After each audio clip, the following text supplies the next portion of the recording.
Hey, it's James from 4x4 Earth, and welcome to track 26 of the 4x4 Earth podcast. Boggings, rollovers, fires, creek crossings gone wrong, and everything else that can go wrong when you're off-roading. Join James from 4x4earth.com as he learns all there is to know about four-wheel driving, camping, fishing, and getting out and exploring our great country on the 4x4 Earth podcast. Hey everyone, welcome back. First off, big apology. It's been quite a while since the last podcast. So it's been really busy in 4x4 Earth headquarters. Tragically, very little of it involving actually going off-road, which is really, really sad.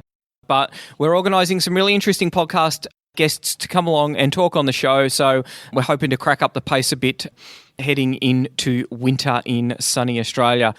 Now, a big thank you to everyone who has left a review or downloaded the podcast in iTunes. Last time I checked, we were the #1 Australian automotive podcast, which I think is really, really exciting and a huge achievement. So thank you everyone for leaving a review. If you haven't left a review just yet, please go into iTunes. Even if you're not listening in iTunes, it really does help us to spread the word about four-wheel driving. And I think it's important that we get more four-wheel drives on the road and more of the four-wheel drives on the road, off the road, so that we can start talking about track openings rather than track closings. Today's podcast is going to be, I think, probably one of the most popular, and it certainly should be one of the podcasts that any newbie should definitely listen to, because most of us, before we start going off-roading, all of our experience is driving on the blacktop, and not a lot can go wrong. As long as you don't hit another car or get hit by another car or run off the road, you're pretty safe. But when you go four-wheel driving, there's a whole heap of things that can go wrong that aren't obvious to the uninitiated. Now, before we get into the meat and potatoes of this, I want to talk about four-wheel drive insurance and the work that Kalen from Club 4x4 is doing. So Kalen is a four-wheel driver, and he knows, and he's a motor vehicle insurance expert, and he knows the issues that you can get when you go out four-wheel driving. Now, I've got to tell you, I really didn't care about insurance because I just thought that, as long as you're insured, you're good to go. For those of you who've been listening to the podcast, you will know that at one point I did have a fairly urgent need to talk to my insurance company about an issue with my vehicle. It was the experience that I had was really very ordinary, which is why Kalen's worked to come up with a product that's specific for four-wheel drivers. And so he's providing the insurance for all of the 4x4 Earth members. And so have a look if you're looking at your insurance, I would definitely have a look at that. This is what I'm doing. I'm actually filling out my inquiry form today. I know one of the members hit me up on Facebook last week. He got a quote that was $600 cheaper, and that was with a higher agreed value. He was really, really happy. At the end of the day, I think, you may get a policy that's cheaper. You will get a policy that is more appropriate for four-wheel drivers. Long story short, it took me 3 goes of being on hold for over an hour each time to try and get some initial help from them. And this is one of the major insurance companies. On top of that, they had no idea where I was. I was at Talbotville. It wasn't at the campground. It wasn't like I was out at the back of Burke or anywhere like that. And the way that they left it was they were going to leave me 36 hours with my son with no vehicle, and I was going to have no phone coverage. And I'm, I just didn't really think that was overly acceptable. The fact that they had no idea where I was, and they said, "Oh yeah, we'll send an insurance assessor out." They didn't even know where it was. It was really quite disturbing. It was a big eye-opener about just how bad some of the insurance companies are out there when you actually need them and you're not on the blacktop. But that's it about insurance. Check out the link. This is more about not needing insurance. So how to avoid getting into those situations in the first place, and how to minimize the impact of those situations when they actually happen. So that's why I thought it'd be really important to get Jason Locke in for a podcast, and so that we can talk about some of the issues that you can have when you head out, especially if it's your first time or you're relatively newbie to the four-wheel driving world. So we haven't covered everything. We haven't covered all of the things that you can do, but what we've wanted to do is to go through and list what can go wrong. In the podcast notes, we're going to have lots of pictures and lots of videos, so feel free to go along and have a look at those there. how to avoid these situations, and also things that you can do when you do end up in that situation to try and get yourself out of that situation. So without further ado, let's get into our conversation with Jason Locke. So welcome to the podcast, Jason. Thanks, James. Good to be back. So I thought it would be a good idea to go through all of the things that can go wrong when you go four-wheel driving, because we've seen there's been quite a bit of things on Facebook recently, and of course, people out and about. Things do go wrong when you go four-wheel driving. It's a lot more colourful than it is out on the blacktop, which is, that's part of the excitement. But a lot of people, when things go pear-shaped, panic, or they don't think through the consequences, and it can go pear-shaped really badly, really quickly, can't it? Definitely can, and I guess one of the first things I'd like to add to it, James, is an old mentor of mine, which was Dave Eastoe, which is one of the pioneers of four-wheel driving in Victoria. A lot of you people will know Valley Farm up at Narbasong, which was his family's property. One of the first things he always said, if everyone's out of danger, the first thing to do is get a fire going and get the billy going and have a cup of tea and actually consider your options. Too often you see people rush into recoveries and cause a lot more damage and things going wrong. I think we were watching a video, you and I, the other day, James. I think an FJ Cruiser in the river getting washed away. It was just a comedy of errors that what happened. But the main thing is just, assess, and you're doing a risk assessment, I guess, like anything, like you do in a workplace. You're doing a risk assessment on what you're going to do about a recovery, how to get out with no damage and be able to get on and enjoy the rest of your trip. Exactly, and because I think that's the really important thing for most of the people listening to the show. The definition of a good day out or a good trip is that you've gone out, you've had a good time with your mates, and you've come back and there's no panel damage.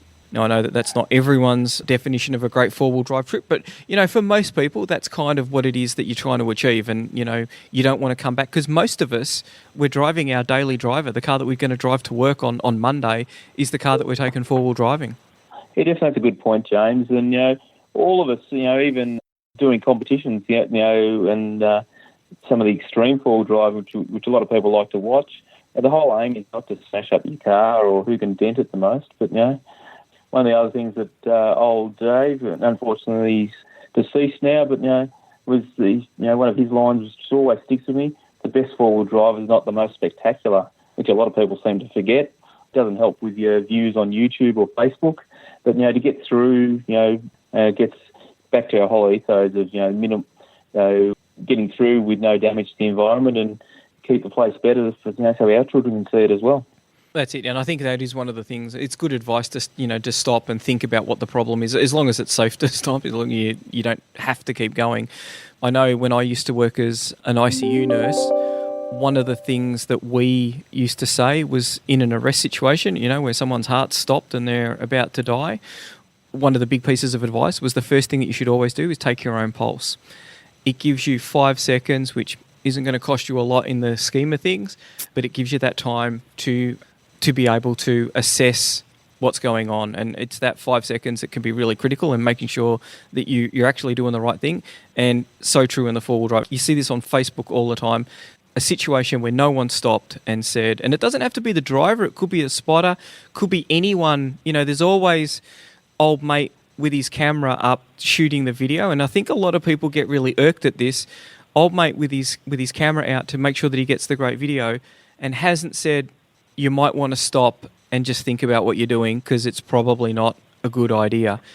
Which is sad to see. You should be out there actually trying to help people rather than just make sure that you've got a funny video for Facebook. Yeah, definitely. I guess one of the things that I've done over driving is I'll probably aim to drive where the photographer's standing, because they're usually standing on pretty firm ground, so you can get some traction there without putting them at risk. But, the main thing is, you see it in society all over the place. People just don't want to seem to get involved or help, I can recall countless times where we've been on trips and everyone's standing around watching, and you're up to your armpits in mud getting things out and recovering everyone, and everyone's standing around by a fire or whatever, standing around looking. I've been known to be a bit vocal back to those people and tell them what they should be doing to give us a hand. But it's just one of those things. We should you all chip in and you get it down. Many hands make light work. But I guess one of the most important things I'd like to make there, James, is I always choose, if I'm being recovered, there's a whole group of people, I'll make someone a leader on the ground. So, they're in command on the ground outside of the car. someone you trust, someone you've been driving with a lot, and people that think the same way you do. So the beauty of going forward driving with your mates is you pick the people you want to go forward driving with, and you got to have utmost trust in them.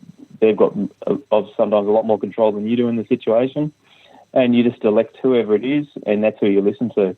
There's lots of people who will have good ideas, and there'll be lots of conflicting opinions, but you just pick the one person that you trust. Just like any operation. I guess you'd see the same thing too in the Army Reserves, James. Yeah, definitely. You want someone who's actually got a plan for where it is that you want to go and is making sure that everyone's rowing in the same direction for that. So the first thing that I think that can go wrong, and this was the first thing that went wrong for me on my first trip out, is getting stuck and being unable to recover. And I think it was the first podcast that I did, and it was interesting because everyone should listen to it. They should pay great attention to absolutely everything that I did on that first trip out, and then do the exact opposite, I think, without wanting to be the textbook example of do everything the other way. I managed to nail some of the really big important things. So do as I say, don't do as I do, okay? Well, I didn't know any better then because it was my first trip out. And this is the thing why I'm so passionate about making sure that people are well prepared for their first trip out. I've got a very understanding wife who said, I can almost imagine that this might be fun, but today was not fun. It was actually pretty ordinary. How many people just go out after that first trip and go, that was crap. It's stupid going four-wheel driving, and that means that we as a community has lost a four-wheel driver. When we start talking about track openings, there's one less person. In fact, there's one person who says you should just close the tracks because four-wheel driving is stupid. You shouldn't go four-wheel driving.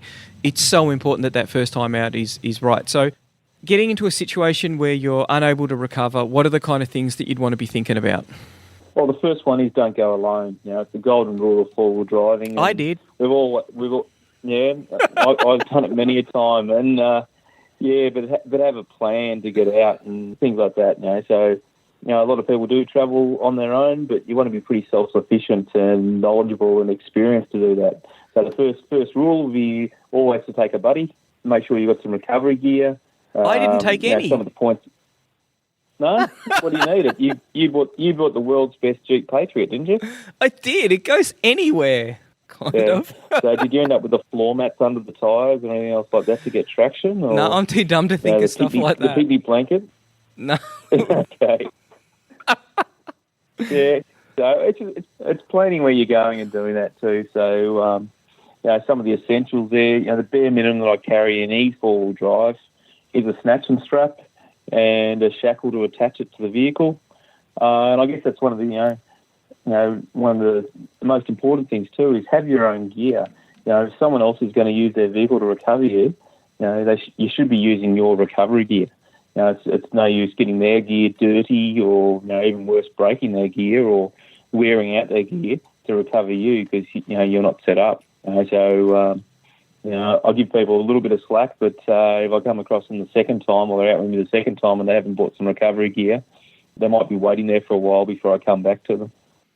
And, some communication stuff. And, the most important thing, I think, the old handheld UHF radio and a vehicle-mounted one or even just handheld ones, being able to communicate and be able to hear from the people on the outside, having another vehicle there with the recovery gear, rated recovery points, not a tow ball.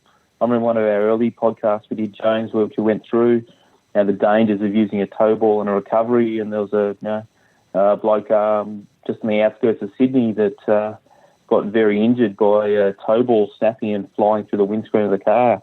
So it's knowing what to do and how to and what gear to use there too. So we're very lucky now with the internet and research on sites like 4x4 Earth and a lot of other ones. There's a lot of guides on how to do it. Lots of courses out there too, and just going out with experienced people and, if it's seen, going through it all and just reviewing that and trusting the people you're with, you soon get a pretty good idea if people know what they're doing or they're a bit of a redneck or cowboy with it all. And that's what I come back to is trusting your spotter and trusting the people in the recovery. Quite often, you do tell people, you'd rather not be involved in the recovery. If they're cutting corners or doing stuff that you don't consider it safe, again, it's all risk management. Exactly.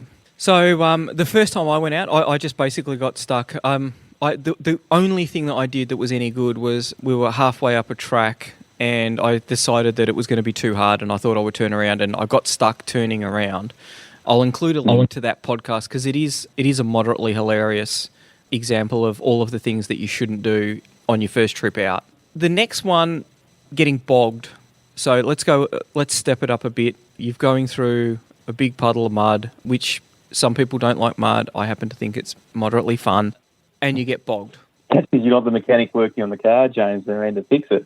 Yeah, absolutely. Yeah, so I guess seeking forward momentum, and I guess that's planning how you're going to get out and where you're going to go with it as well. So vehicle ceases forward momentum, engage reverse gear and trying to get back out the way you come without digging big holes. And the first thing most people do seems to be nature, so the car's sitting there, they sit there spinning the wheels and dig the car even deeper. Not a good idea. If it's not going to get out, it's not going to get out with some more revs. So then you've got to assess how you're going to get out there. So that's where your person behind you to come out or someone's already come through. And it's even when you're doing that, if there's somewhere difficult and you're going through terrain where you think people are likely to get stuck, you stop just past where so they can actually comfortably get out and past the obstacle, and you can go back as being the next car or from behind to get them out of where they are. And it doesn't matter if it's a river crossing or it's a mud or a rocky hill. The best thing is always to be there to be able to see the vehicle behind you or in front of you do it. And there's a lot of good ideas you can get out of that too. So you can see how they might have done it better than you have to follow the line. And I guess one of the other age-old things is, drive close enough behind the car in front to see the mistake they make, but far enough back so you don't make the same mistake.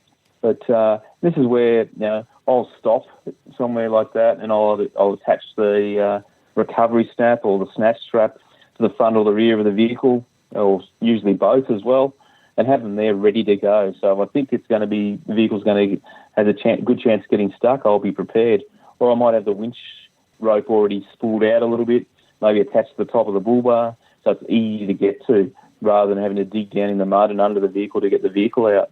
But the main thing then is, again, don't panic and just make a plan to get the vehicle out, which is the safest and easiest way to get it out, James.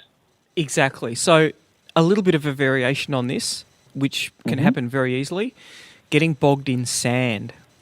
What are the tricks of avoiding this? And, I find this is something that it's probably one of the easiest things for a newbie to do, and I've seen it happen time and time and time again, getting bogged in sand. What are the kind of things that you should be thinking to avoid that? I guess we should go back a step too. James, what I do if I'm leading a trip or on a trip or heading off-road, when you meet at the dirt or you stop at the dirt, first thing is to let the tyres down to tyre pressure that's required. Most people are running around 30s to 40 psi in the vehicle on the road, which is great on the road but not so good in the bush and sand especially, or snow, or it doesn't even matter on dirt roads. So drop the tyre pressures to what are appropriate for your tyres and the size of the vehicle and the weight of the vehicle. So most of the time I start around 18, 19 psi for tyre pressures, just to give you more traction, less track damage, and not to get stuck as much. I guess that's the whole aim of it is not to get stuck. So lowering tyre pressures, and at the same time, so basically where you're going to engage four-wheel drive.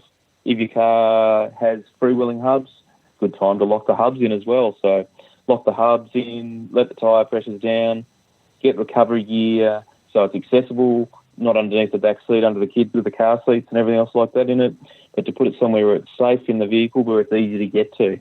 That's the other thing you see all the time. Someone's stuck, bogged, cars on a side angle about to fall over.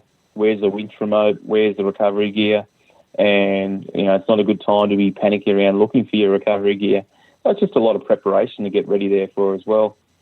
And so back into that sand situation, again, don't dig the vehicles in.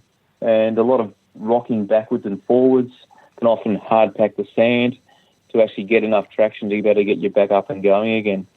So rather than sitting there digging holes, come to a stop, select reverse back, a car length or as far as you can make it back, and then keep driving backwards and forwards to build a ramp to get up out of there again. And 9 times out of 10, you usually better, if you don't dig yourself in, you can actually self-recover and recover out of the sand.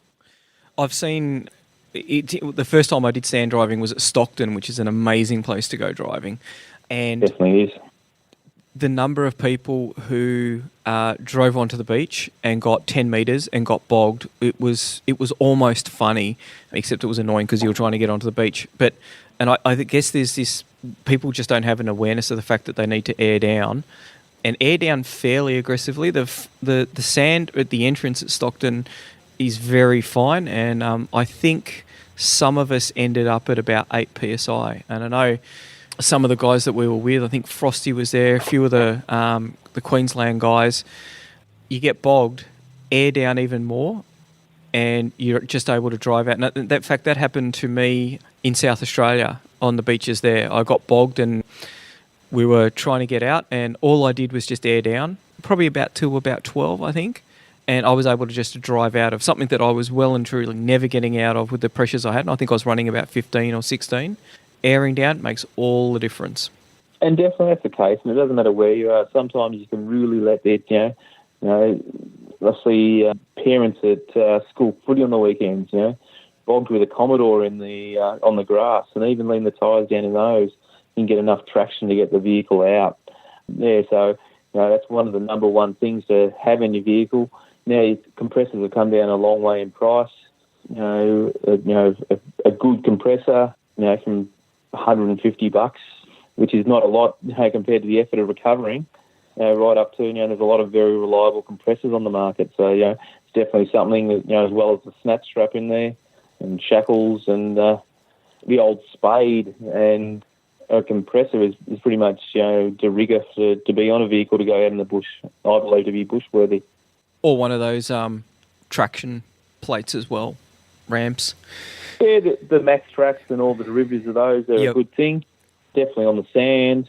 The Max Tracks were the first ones out there, or the first ones out that are light and were commercially available.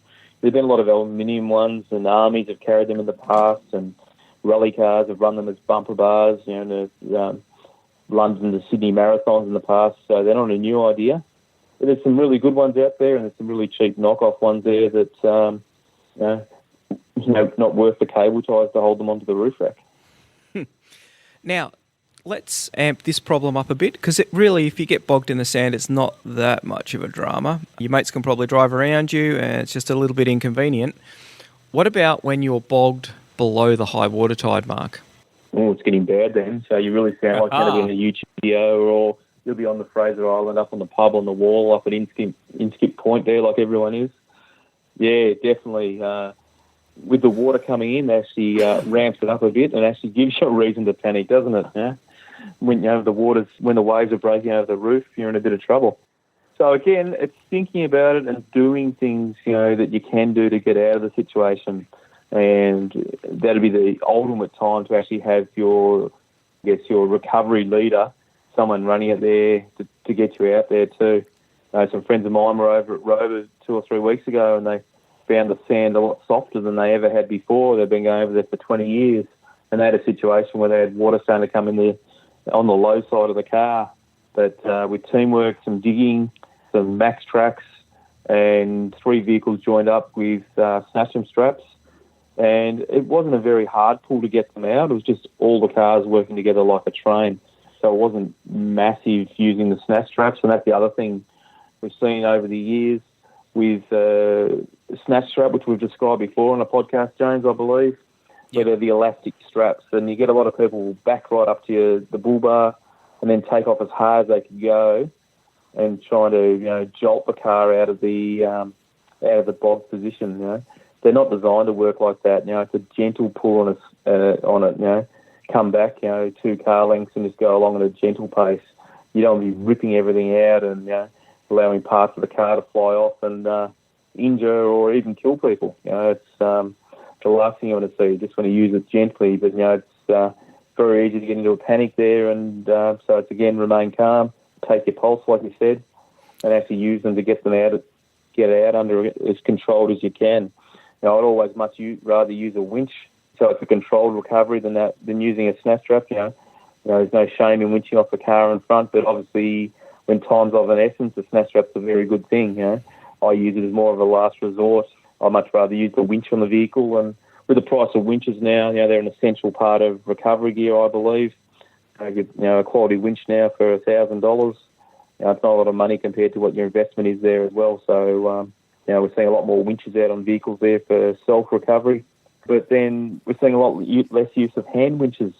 I still carry a hand winch on big trips, and if I go out to do recoveries, which I quite often do, so if someone's out there in trouble and they haven't been able to get out, I'll turn up with the winches in the car and also a hand winch, which allows you to pull out sideways, even lift if you have to. They can be used as a lot more control there as well. So for not a lot of money, but they are heavy, so you got to consider where you pack them. They're definitely still a good old thing, the turfer and the derivatives of it as well. So sometimes, it's better you need to go sideways or go backwards, which you can't do with a forward-mounted winch easily. But it's just using all the tools you've got, lay them out there and use whatever you've got to get out there as safe as you can. From my point of view, I always try and drive above the high water mark, because that way it doesn't matter. If you have to recover tomorrow, it doesn't matter. Once you drive below the high water mark, then at some stage you're going to lose the car if you don't recover it. And it's one of those things, and I used to watch videos on Facebook and YouTube of people driving their car in the water, and you got the water wings going up, and you're thinking, oh, wow, that's awesome. And so many people do that with no comprehension whatsoever that if they get bogged, then their car will be written off in, probably minutes when the tide starts coming in. It's very scary to see it, and you see people, and nothing creates a panic like that where, the waves start lapping at the tyres. It's like, holy cow, we need to do something, and we need to do it something really, really quickly. So you always want to have a really big think about any parts of the beach where you need to drive below the high water mark. And so that's where you want to be doing your best driving straight, driving with a good amount of momentum behind you, and making sure that your tyres are well and truly low enough, because there are a huge number of videos of vehicles who get trapped on the beach, and it happens extremely commonly. I don't know whether it's an urban myth or not, but the postcode that Stockton Beach is in has the highest number of written off four-wheel drives of any postcode in the country. I've heard from multiple people, and I've tried to confirm it with some insurance people. I haven't been able to do that, but there's a lot of stories of people who've had issues at Stockton Beach and lost their vehicle, which is really sad. There's also the hot spots like Fraser Island and Moreton Island up in Queensland for our Queensland listeners, and some of those iconic places. Remember on my trip up to Fraser Island, 20-odd years ago now, the first thing I saw when I came off the barge was rental Land Cruisers screaming through the salt water. The first thing I did was trying to get my vehicle off, well away from that, above the high tide mark. And I was there in a fully set up winch truck that had competed in competitions in the high country and done all kinds of things. So I did everything I could all week on the island to stay out of the salt water and stay above the line. It is scary when you see someone bogged like that. The next thing, creek crossings. What could possibly... You're an expert on creek crossings. What could possibly go wrong with a creek crossing?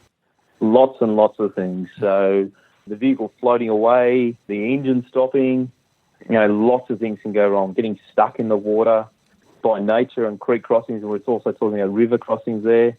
I've had mates that the cars rolled over 6 times in a river crossing. The water was too deep, and we've had to go up there and recover them with a tandem trailer the next day. And we've have to go back in there and have to have 8 winches to winch the car out, and lots of things can happen there. I've been stuck in rivers, high flowing in winter, where cars before have got across and taken the wrong line, and a wheel might have hit a rock or fallen into a hole, and the car's starting to float. And it takes a lot to actually open the door of the car that's on the downstream side to let water get back into it, to start to fill it up, to be able to get some traction back in there as well. But again, it's preparation, so it's walking the stream, and if you can't walk across it, it's flowing too fast. Guess what? It's going too fast for the car to go down there as well. It's putting a blind on the front, which is a tarp, or you can buy commercial blinds on the front of the vehicle to stop water going through the radiator. A lot of the older cars used to loosen off fan belts to stop the fixed engine fan from spinning, to stop the fan throwing water up, or the fan blades to go through the radiator. There's lots of things you can do for preparation to be able to make it cross water better. Covering the electrics, doing things like that is preparation there. But I guess the main thing is don't go in above your ability and what you can do. It's just making sure that you can actually get across there and also have a plan to go there. And it might be already having your winch cable out or the most capable vehicle going across first and getting across there too. And I think with that, talking about that FJ Cruiser before, it looked like some other vehicles have gone across, but deviating from the line or going in too hard and everything can go wrong so easily. So, at all costs, I'd avoid it if you could. But, if it's getting above, like a metre deep, you really have to, make that risk assessment. Is it worth going across, or are you better off going around? And, it's just plan. Preparation more than anything can there too. So, I've been involved with some crossings where we've had 3 cars connected by snatching straps to go across the river just so everyone can get across when it's going to be too far to get across. And, some of the scariest things I've done in my life have been crossing rivers or creeks, but planning and having an escape route plan. And I think one of the things that can also catch people out is you go in camping. So you might go into a place where you've got a couple of creek crossings to get into the place, and it rains overnight.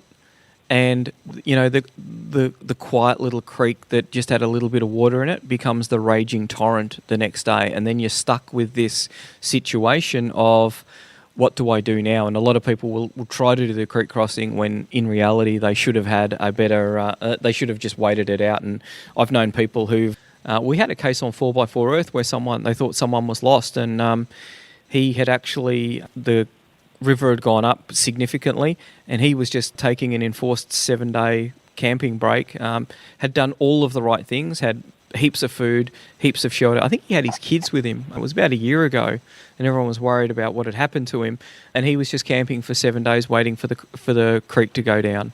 Had done everything right, so he was prepared and waited until it was safe to do that again. Definitely, and I think all our Victorian listeners will know Donnelly Creek along out the back of Walhalla.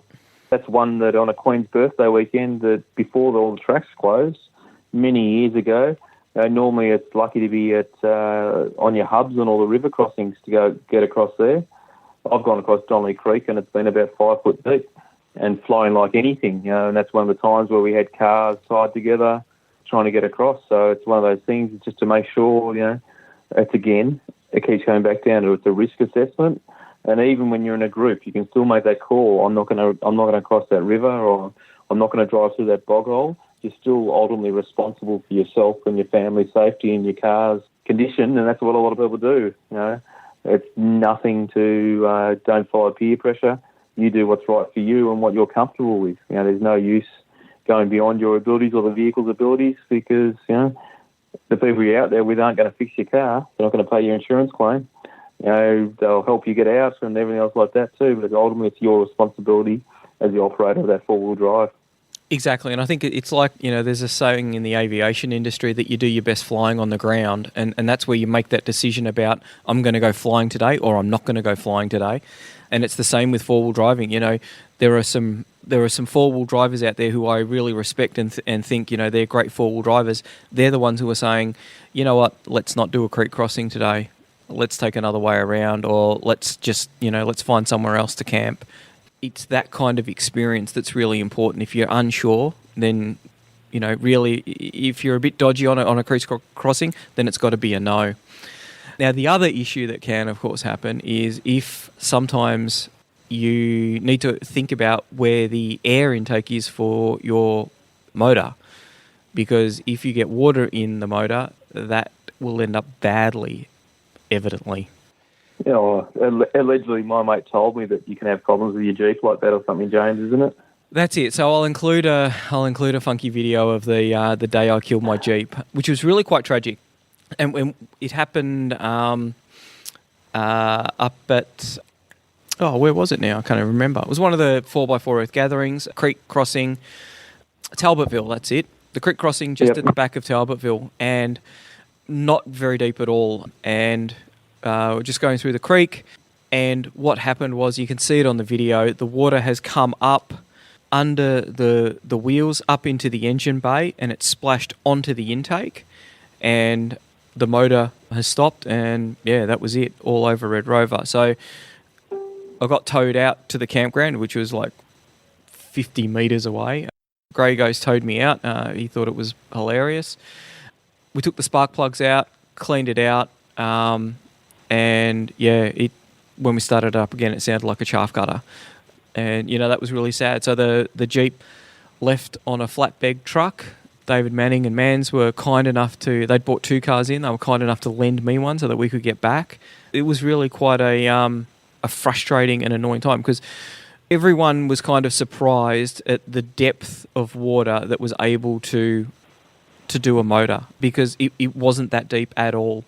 And so, I guess, yep. And some of on the back of that, James, too, so four-wheel drive vehicles quite often have a specified wading depth.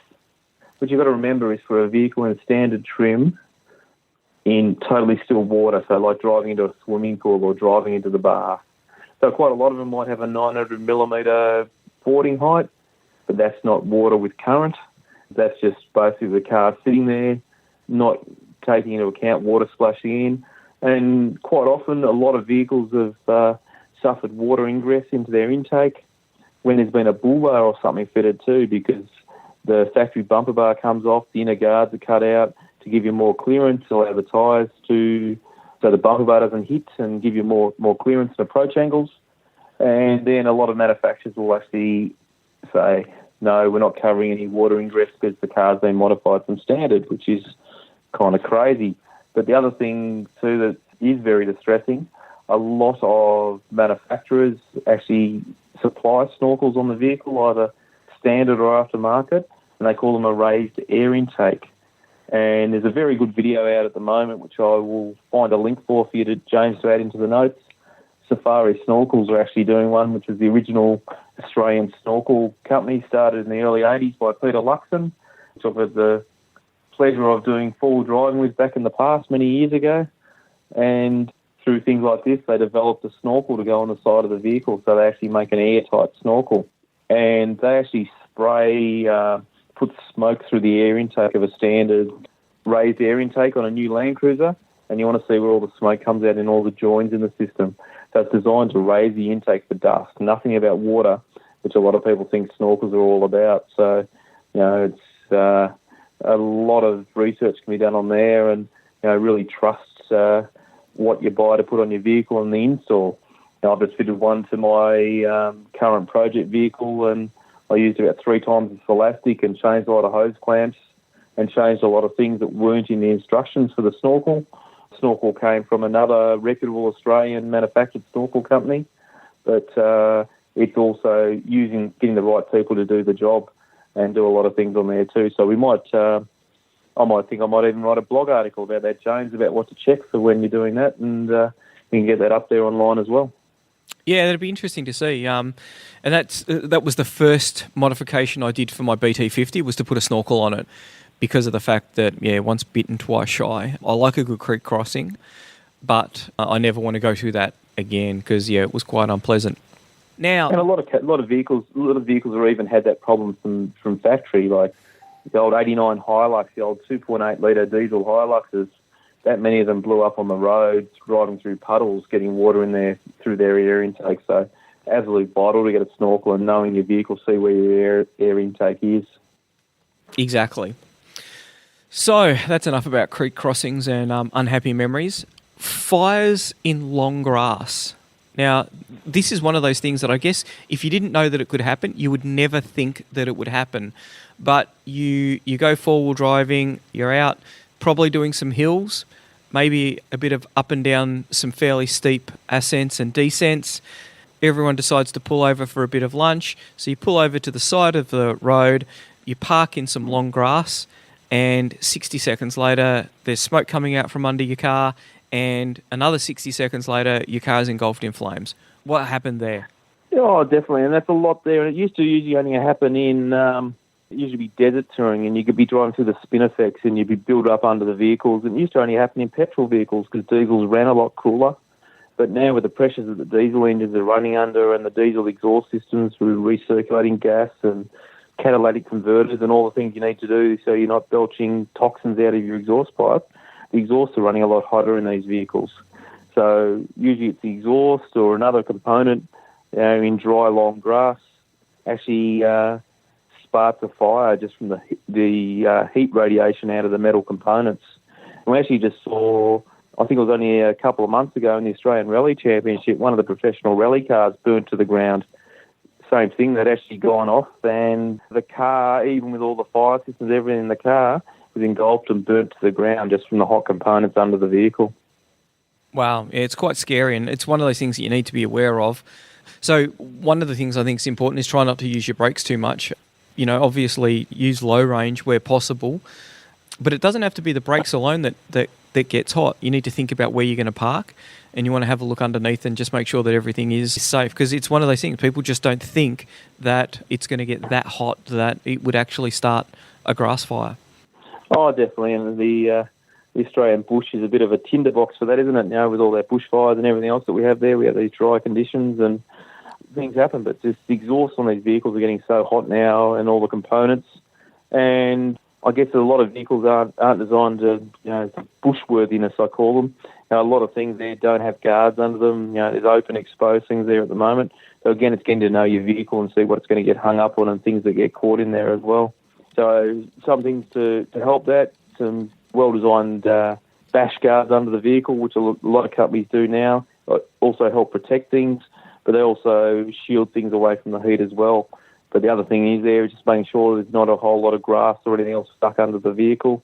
And you'll see that if you've been down a really overgrown track or through those long grassy conditions, and farmers are notorious for it. You're driving through long grass in paddocks or you're doing things there. It's just knowing your vehicle and giving it a clean underneath, make sure things aren't built up there. And that's one of the things, every time you stop for a tea break or a food break, especially in the desert, when you're going along in those across the dunes, all the spin effects and everything up there, you're checking the vehicles under the cars to make sure these things aren't under there. And I guess that's one of the other things. Part of the recovery gear is also a fire extinguisher, which everyone in the vehicle knows where it is and how to get to it. It's got to be easy to get to, but not in the way. So it's finding somewhere where it's safe and secure and having that equipment there to do it as well. Now, the next one, there's been a video doing the rounds on Facebook, which has been seen, I think, 60,000 times or something now. A lot of people have been watching it. It looks actually quite scary. Rolling over on slopes, so when you're going uphill or downhill for that matter, and it can even happen on flat ground, which is quite scary as well. And I think one of the things that's really interesting about this is you can have a rollover occur at very, very low speed. What are the kind of things that you can do to avoid a rollover? Oh, definitely. In that video you're talking about, I guess we explain to the listeners who, if they haven't seen it, a Prado's going up a really steep hill with a whole big group down the bottom on a bit of a flat section. Watching it there, of course, there's a guy with a video filming, and right near where the guy's filming, the car runs out of traction or the driver runs out of ability, and so the car ceases forward momentum. So he starts to reverse back and it all starts going well, but he actually starts to turn around on the hill, and he has a couple of goes at it to try and do like a three-point turn, like you do on a flat or in a car park to get out of a car park. And he just keeps reversing until the passenger side wheel ends up in the air, and then the car cartwheels down the hill. I lost count at about 30 times of it rolling over going down the hill, and no trees or anything to stop them. So the main thing is you want to keep the car square to the hill all the time. You want to avoid at all costs trying to reverse and turn around to there. It's using your reverse recovery, which in a manual car, you actually start the car in reverse. Automatics is another technique where you actually start with your foot on the brakes in reverse and back the car back down under control to get it back down the hill. So it's being confident. It takes a lot of time to do that. The first thing you're doing if you're in a manual car is usually push the clutch in, and your instinct is to try and turn around the car on the spot. But number one, get the guy to put the video camera down or the phone. It's not worth the shot. Get down there and talk to them and help them, guide them down. It's very easy to get confused where your front wheels are pointing and where you're going to end up, but it's just going to go back under control and get out of there. A lot of people could have come up the hill to help. It's a lot of what ifs and maybes, but the main thing is to come back down under control and get the car back down in as straight a line as possible. Quite scary has it happened. So what I'll do is in the podcast notes, I'll start putting in a few videos, just because I think it is really important that people understand just how easy it is for your car to get tangled up, and the kind of thing you really need to be thinking about wheel placement and making sure that you're taking it nice and slow so that you don't roll the vehicle, because it's in that one, we don't know where it happened, we don't know when it happened, and we don't know if everyone was all right, and potentially not. It's quite a scary video when you look at it. Yeah, I guess there's some of the other things you can do there for setting up your vehicle too, James. Like we can talk about centre of gravity, a roof rack with all the jerry cans up on the roof and a spare wheel up on the roof and a rooftop tent. And when you don't really need it up there, if you can avoid that, just keep the vehicle nice and low and stable, just to keep the centre of gravity there as well. The other thing is, the first thing you try and do if you're in a vehicle that's about to fall over, the window's down, is put your arm out to try and stop it. Do you think you're not, your arm's going to stop a 3-ton vehicle falling over? Let me give you the drum. It's not going to stop it. All it's going to do is break your arm and add to your bad day. Exactly, and that's the next thing that happens all too common in Fraser Island, is people rolling over because they think that because they're on the beach they can treat it like a road and they can be travelling at 60 kilometres an hour, and then they go to do a turn and they have got the rooftop tent, they have got the jerry cans of water, they've got all of that gear on top of the roof, and they just push the centre of gravity up ridiculously high. It doesn't take a lot. And with low tyre pressures as well, yep, and all kinds of things there too. So it's driving to the conditions all the time. And it keeps coming back to it. We're getting a bit boring about talking about risk assessments, but that's what you're doing all the time. It's the risk assessment and how to do it and getting used to what's happening as well. And it's not just in the sand; it can happen anywhere. And you see that. You see most people when they get experiences where they distribute the weight in the car and where they make it to work. It's something to think about there as well, and putting all the parts in your vehicle where it's best. A car set up for desert touring is different to what you'd set up for doing high country work with a lot steeper and a lot of side slopes and things there as well. But there's a happy medium between them, but we're getting a lot better quality gear and a lot lighter than what was out there as well. So it's really thinking about it and thinking about your weights and what the car's able to carry as well. So one of the things that happens all too frequently, toe ball injuries, because the toe ball, one would have thought, would be pretty strongly attached to the car. Sometimes it is. I'd like to start a campaign to replace a toe ball every 12 months. You can think of the poor old things that I do on the back of the car. But they're designed for a constant load, and the trailer pulling along, when you think of the trailer pulling on the road, it's a lot different than a smash strap, exerting a lot of force on it as well. So they're designed for a constant load, not a snatching load on them as well. And, so the best thing to do is to get the tow ball off there for when you're four-wheel driving, take it out. If you're not going to be towing with it, store it safely in the car so it's tied down in a toolbox, in a spare wheel well, somewhere where it can't be a flying projectile in the vehicle. Exactly, and never, snatch or winch using the tow ball. Yeah, definitely not. So if it's a removal type, a Heyman Reese style, which has got the 50mm square receiver, which you see on probably 90% of four-wheel drives, you can actually get nice attachments, like recovery points that will actually go in there that are designed to have a shackle in them. Or you can actually use the pin that holds the tow ball receiver into the car, which is a nice thing to put your strap into as well. It is amazing the number of people who try to do that.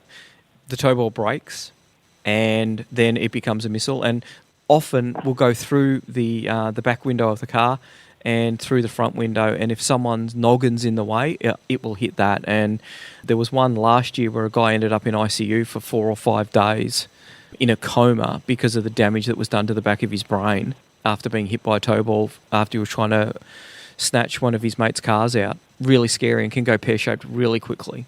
And I guess when we're talking there, we're talking about recovery points and not tie-down points. All my vehicles, I try and put multiple recovery points on the vehicle to get a better pull or the right angle on it. I've had to have 3 snatch blocks to winch my car downhill through a landslide in the past. That's going extreme. But the more recovery points, so you've actually got the better anchor points, is the better as far as I'm concerned. So I'm fortunate that we do quite a lot of custom work, but there's a lot of good bolt-on points for most vehicles now that are available through the aftermarket industries. Now, the next one happens quite commonly, major mechanical damage to your vehicle. What are the kind of things that can go wrong, and how do you avoid that?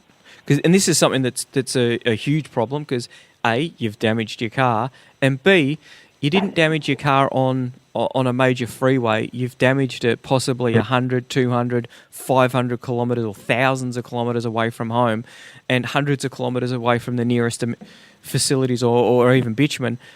What do you do in that case? How do you avoid it, and how do you get out of it when it happens? I guess a lot of I see most of the mechanical damage I see out in the bush is due to 2 things. Either lack of maintenance before the trip, so wheel bearing fails or something actually fails on the car due to lack of maintenance, or driver abuse most of the times. And we're all guilty of it. You try too hard to get something and you break a component in the car. But the main thing is to be able to try and get it out of the bush again and to get it out where you can actually get it home safely. So knowing your vehicle, if you've got mechanical knowledge and you've got the tools and the spares for it, all the better, or if people in your group do. But even if you don't have the mechanical ability or the knowledge, take the basic spare tools, spare parts of the vehicle, like radiator hoses and fan belts, which is, stored in the back of the vehicle, out of harm's way, and it's there. Even if you can't do it, if the tools are there, likely someone else in your group or someone else comes along. Having a service manual for the vehicle. So if someone comes along, even if you're not capable of it, but you can watch and learn.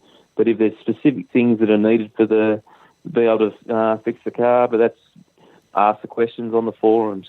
What tools do you need that aren't in a normal toolbox to work on the vehicle?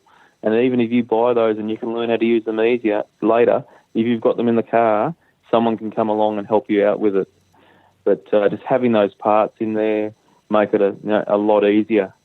And again, being able to travel in groups, like that many times we've actually towed a stricken vehicle out of the bush to get them to the bitumen, where their roadside assistance comes back into play, so you can actually get the vehicle recovered and get it safely home. Or someone might go and get a trailer, or you can organise a tow truck to get it towed home from the bitumen. But unless you engage a specialised recovery service, you're not going to get the normal roadside assistance into getting you, 20 k's in on the dirt into the bush. So it's bound to get them out there. And I guess that's another thing that happens quite often. You see vehicles being towed. And there was actually one I saw on the weekend. I didn't see it firsthand, but through some of the Facebook groups, there was a car being towed out of the bush just down in Labatouche, not far out of Melbourne in Victoria. And the car had broken down for whatever reason. I think it had an LP gas fault from what I've read about it or heard about it. And they were towing along with a snatch-and strap, which is a normal thing to do. And some slack got in the snatch-and strap, and the car being towed, front wheel actually ran over the strap.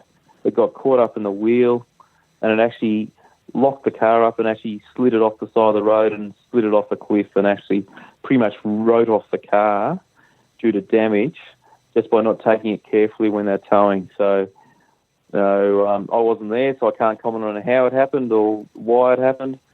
But from experience, it's very easy for that to happen. It might not have been enough radio communication.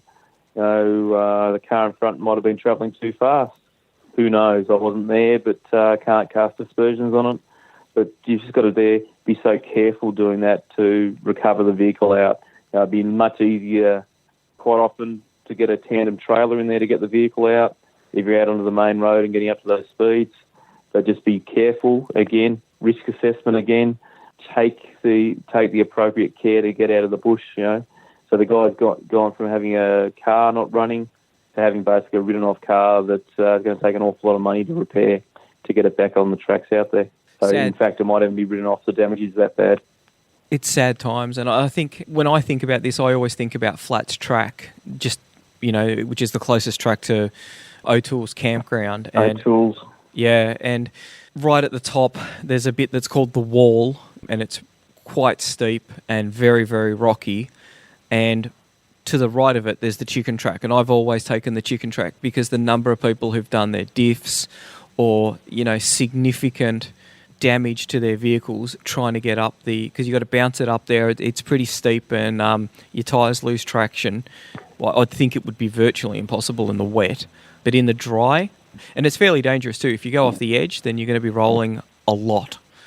So it's quite a dangerous thing. I've been involved in a recovery there where the vehicle's actually rolled over coming downhill there.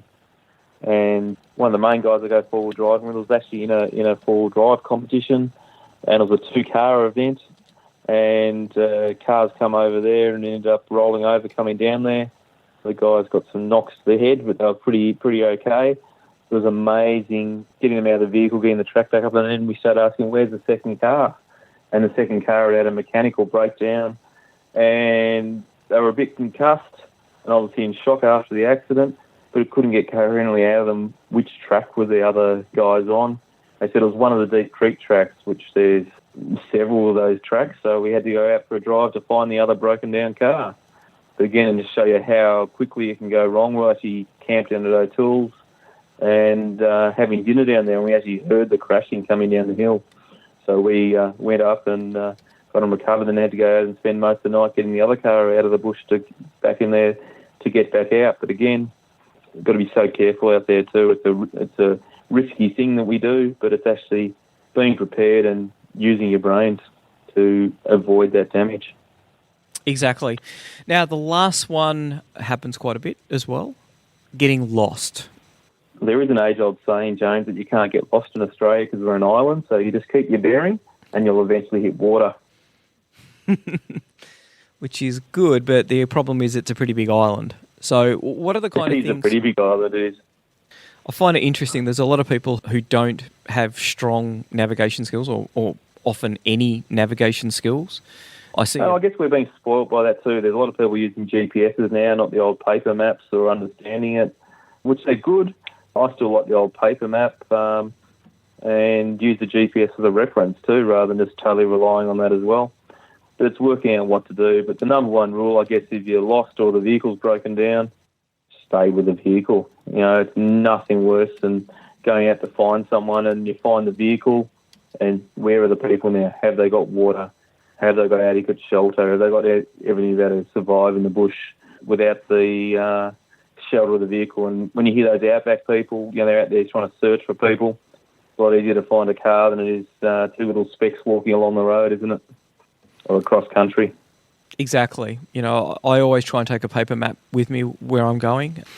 And even if you're not the trip leader, you still want to be navigating so that you've got a rough idea of where you are, because you never know when you're going to get separated. And I think that this is one of the other concerns, is that if you're not the trip leader and you're just sort of like following along and you get separated, then where are you? Where, you come to the next turn, and if you've lost radio comms, do you go left or do you go right? It starts to get a bit messy then. Which is why... it does, and that's one of the things too, is convoy procedure too, which I've always utilised the army style, and a lot of people do different types of convoy procedure. If there's a turn or anything, I get the second car to stop and actually mark the corner, rather than a lot of people just they stop and they proceed when they see the car behind them. But without radio and actually checking with people, can get into trouble there too, but that's probably a discussion for another time. Exactly. Well, I think we've covered probably most of the things that can go wrong when you go out four-wheel driving, and more importantly, how to avoid them. So check out the... And I think that's the most important thing, James, is the avoiding that. This doesn't always happen. This is just preparation to know what happens when it can go wrong. But think about it, and if you do that risk assessment, you're not likely to need these tips. Absolutely. You should be planning on these things not happening. So in the show notes, we'll put a lot of photos up there, some YouTube videos, some Facebook videos, just so that you can get... I think it's really important that you look at these kind of things and think about it. I never really thought that it would be that dangerous driving below the high tide mark on the beach. I never thought it'd be that dangerous driving through a creek that, only has, 40 centimetres of water in it, or probably even less than that. There's lots of things and some of the rollover videos are particularly scary because you think, wow, that guy is hardly moving and the car's just sort of tripped over and bang, that's really unfortunate. And yeah, so it's really important to have a look at some of those videos so that you've got an idea of the things that can go wrong. It means that you'll be a little bit better prepared for when you actually go out there and go four-wheel driving. Yeah, that's good points, James, and glad to be able to assist again and share some of my experience. That's it. Thank you very much, Jason. We'll talk to you again soon. Thanks, James. Wow, who would have thought that there'd be so much that could go wrong? But tragically, there is quite a fair bit out there. So a lot of it comes down to planning, and a lot of it comes down to a little bit of common sense and having an understanding of the kind of things that can go wrong. So hopefully you've got that there. Please head along to the show notes, lots of pictures in there and videos, and also continue the conversation because we haven't covered everything that can go wrong. We haven't covered all of the ways that you can get out of it there. So I'm looking to the senior members of the four-wheel drive community to come in and add to the knowledge base of things in the way that so that we can really, really help newbies get out and have an awesome first trip, an awesome second trip, and, an awesome lifetime of four-wheel driving because that's what we really need. That's it. I hope to see you on the track someday. Bye. 4x4earth.com is used by over 200,000 people every month to find great tracks, organise trips, and find out how to better enjoy exploring the great outdoors. There's over 1,000 tracks and 300 campsites ready for you to explore. So check out 4x4earth.com today and sign up to get access to the track information, ask questions, and meet other 4x4 Earthers. Membership is completely free. If you're looking for a good route, check out 4x4earth.com today.